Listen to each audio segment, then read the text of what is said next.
This is where we take the sources you send our way, sift through them, and really pull out those key insights to help you get informed fast.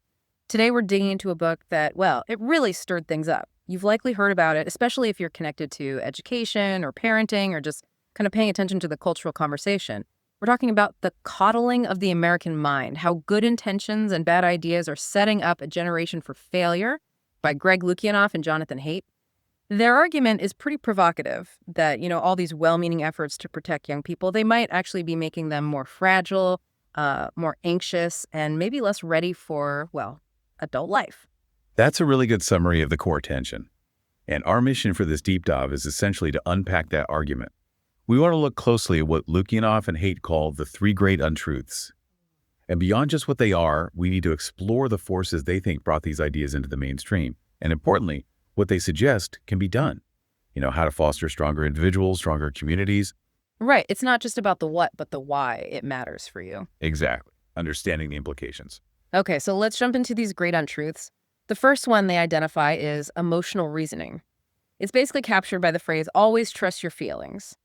The book argues this untruth suggests that your gut reactions, your immediate feelings, are always reliable guides to what's actually real. Yeah, and what's fascinating is how much this clashes with, centuries of wisdom. You think about someone like Epictetus, the Stoic philosopher. Mm-hmm. He basically said it's not events themselves that upset us, but our judgments about those events, our thinking. Mm-hmm. And it's not just ancient philosophy. Modern psychology, especially CBT, cognitive behavioral therapy, is built on this very idea that our feelings can mislead us. Okay. And crucially, that we can learn to examine and correct those distorted thoughts. Greg Lukianoff, one of the authors, actually credits CBT with saving his life. It's powerful stuff. Wow. So how does this untruth, this trust your feelings idea, actually show up in everyday life, according to the book? Well, they point to the concept of microaggressions as a key example. Now, they're careful to say that small acts of aggression or bias are absolutely real and damaging. Right, of course. But they argue that when we start defining unintentional slights or maybe clumsy comments as aggression, it kind of encourages interpreting things in the worst possible light, which can, maybe paradoxically, end up amplifying the hurt and the conflict. So it raises that tricky question about intent versus impact. Exactly. If someone says something, maybe asks an Asian American about their native language without thinking, or uses the phrase, America is a melting pot, and the listener feels hurt. Is the speaker's intent irrelevant? Mm-hmm. The authors argue that assuming the worst intent consistently leads to distorted thinking and ultimately damages relationships. They suggest a more charitable approach is needed. Something like Kareth Foster's CARE model, conscious empathy, awareness, responsible reaction, education. Basically pausing before jumping to conclusions. Okay, that makes sense. So moving from individual feelings to group dynamics, this leads us to the second untruth, us versus them. The idea that life is a battle between good people and evil people. This really seems to tap into something deep in human nature, doesn't it? That tendency towards tribalism. Oh, absolutely. It's a powerful instinct. Yeah. The book explains how easily this tribe switch gets flipped. Yeah. Once it's on, you get groupthink. You get sort of a blindness to arguments that challenge your own side. Right. Think about those classic minimal group paradigm experiments by Henri Tajfel. He just arbitrarily divided people into groups, like based on flipping a coin or liking a painting. Uh-huh. And immediately, people would favor their own group, even if it made no logical sense. Mm-hmm. It shows how readily we fall into that us and them thinking. And the book draws a really interesting distinction here between two types of identity politics. Yes, that's crucial. On one hand, they talk about common humanity identity politics. Yeah. Think Martin Luther King Jr. appealing to shared values, shared dignity to bring people together. But then there's common enemy identity politics. This approach, they argue, focuses on demonizing the opposition, creating this constant sense of conflict and battle. And how do they see this playing out on college campuses? That seems to be a major focus of the book. It is. They discuss call-out culture, where perceived missteps or heresies, sometimes just based on word choice, can lead to really intense public shaming. Yeah. Demands for apologies, resignations. They even use the term witch hunts when discussing certain controversies, like the one around Rebecca Tuvel's article in Hypatia, or the events at Evergreen State with Brett Weinstein. The point they're making is that this kind of environment, driven by an us versus them mentality, can really stifle open inquiry and genuine intellectual exploration. Which feels like the opposite of what university should be about. Precisely. Okay, that brings us to the third untruth. What doesn't kill you makes you weaker, which sounds completely backwards, right? It means avoid pain, avoid discomfort, avoid anything potentially negative.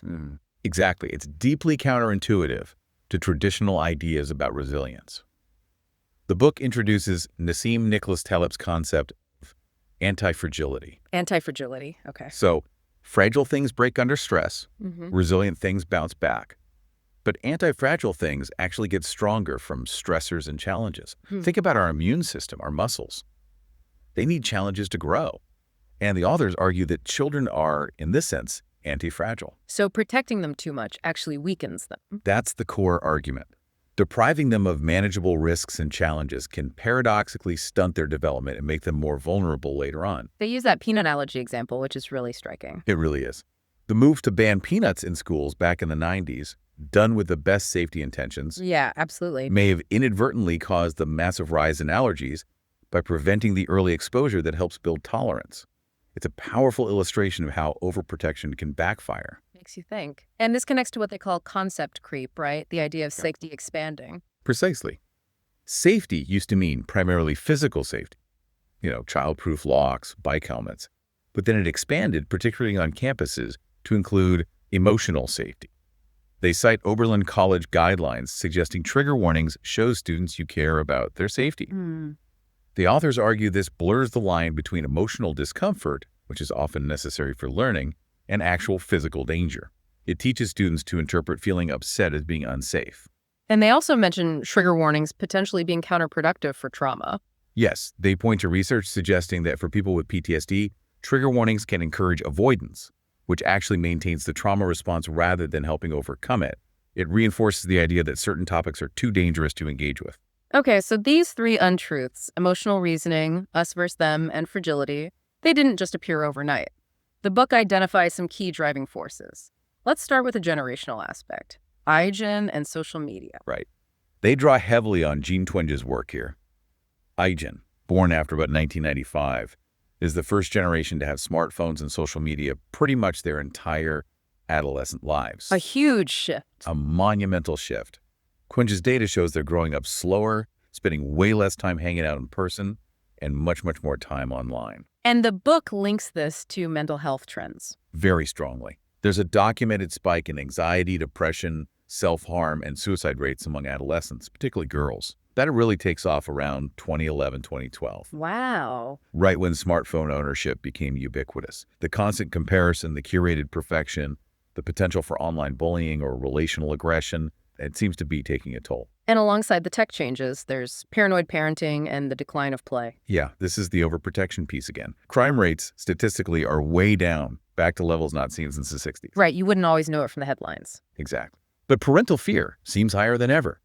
So kids' lives are often highly structured, overscheduled, with much less time for just unsupervised play, going outside and figuring things out. And what's lost there? According to researchers like Peter Gray, cited in the book, a lot is lost.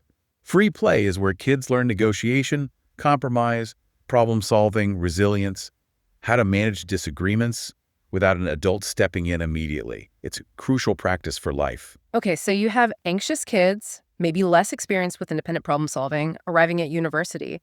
How do the universities themselves contribute? They talk about the bureaucracy of safetyism. Yes.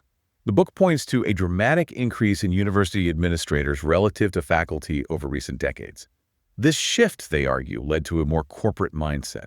Students viewed more like consumers or customers needing protection. A different model. A very different model. And it fostered what they call a CYA, cover-your-ass mentality among administrators. Fear of lawsuits, fear of bad PR, leading to overregulation. Like the bias response lines. That's a key example they use. Well-intentioned, perhaps.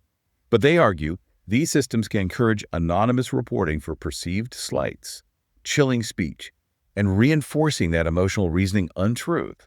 If someone felt offended, harm must have occurred, regardless of context or intent.